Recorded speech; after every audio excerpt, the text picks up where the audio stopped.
my first video that I'm posting for our page, Straight Up Type 1, which is a page to inform you all about type 1 diabetes and being a police officer, and also as a family how we go about dealing with that and all that good stuff. If you're here, you are either you've got the beatus or you know someone who has it that you love. This is my version of Steven's diagnosis story, which is going to be different than his. It's important to know that you are also important.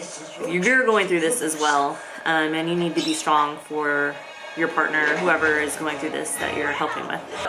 With that, let's back up 4 months ago. 4 months ago, I had just had a baby and I was about 2 weeks out from having our third son.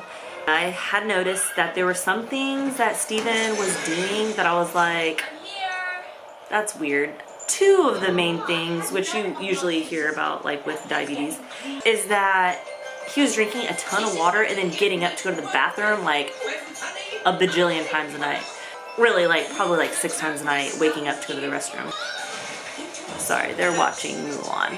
Steven got the beaties, and basically it was a really good time from the time he was diagnosed to the time that he finally got the right diagnosis. So he was misdiagnosed as a type 2 diabetic. They gave him metformin and sent him home from the emergency room. That was fun. Then we fought to keep his numbers under 400, and when I finally got the attention of a doctor that was on call on Labor Day, he was like, yeah, he's straight up type 1. No, but really, he was like, yeah, he's type 1, metformin's not going to do anything. So we got insulin, and from there we just kind of started to live our new normal-ish life with it. And when we do something, we like to do it together. So Steven became diabetic. I started to eat like that too. The kids, which they're 4, 2, and 4 months old, you know, they don't know any different. So we started eating like we were diabetic also.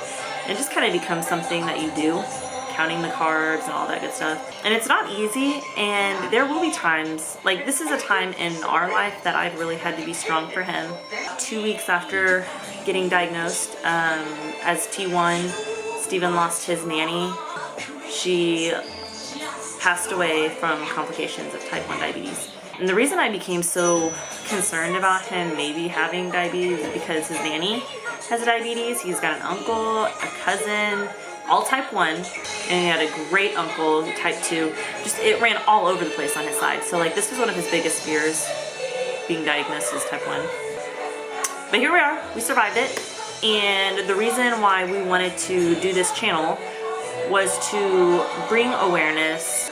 It's shocking, it really is, how little even healthcare professionals like our primary care physician knew about being diabetic. And because when we went to the emergency room, they just automatically assumed that Steven was a type 2 diabetic because of his age, which, okay, type 1 and type 2 are different. Type 1 is an autoimmune disease. So like I don't know how hard that is to test for GAD antibodies in the emergency room, but like they could have done that. But instead they're like, you're probably type 2, so we're just going to give you some metformin and send you home, which is what they did. And then they continued to try to treat him as a type 2, and they gave him Trulicity injections, which made Steven sick, so sick he couldn't get out of bed. And not to mention, like once his sugars were so high, which were pushing 800, once they came back to a relatively normal level, he was out for like 2 weeks, just like exhausted. He couldn't get up out of bed, he couldn't drive because his vision had gotten blurry, but his body had like acclimated to being that high, which is really a scary thing. They were actually shocked whenever he was in the emergency room that he wasn't in DKA, which is diabetic ketoacidosis. You can have stroke, heart attack, there are lots of good things that come along with DKA. Thank goodness Steven was not in DKA. And I was like, because I had a gut feeling that something was wrong. Trust your gut. My gut told me something was going on with Steven, and I listened to it. And if he had gone to work that next day, I am positive he would have gone into DKA before that appointment we had on Tuesday. This is our channel. We look forward to starting this journey with you as he is newly diagnosed. He is at work right now, but our next video we will be sharing just a lot of different things that you all might wonder about being in law enforcement and being diabetic. There aren't very many, if they're out there, if there are law enforcement officers out there with diabetes, they're not usually, from what I've seen and what we've seen and research, aren't very forthcoming about it. So make sure you like and subscribe to our page, and you'll get notified whenever we upload new videos. That would be my dog in his little house making noise. So with that, I will leave you to it, and I hope you guys go to our page, like it, subscribe. We will catch you on our next video.